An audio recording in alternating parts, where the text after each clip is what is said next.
I'm working to put the fuel tank in this car. These old cars have to put the gas in right here. Pull the tag, go through this hole right here.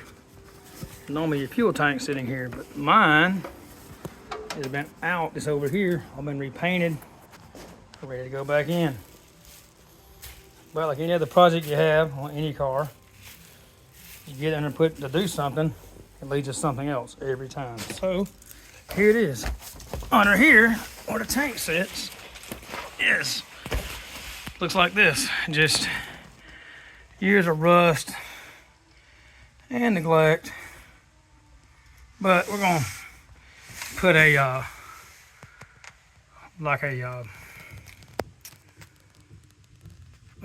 lino liner type thing under here to preserve all this. And the tank will go right back up in here with these brackets right here.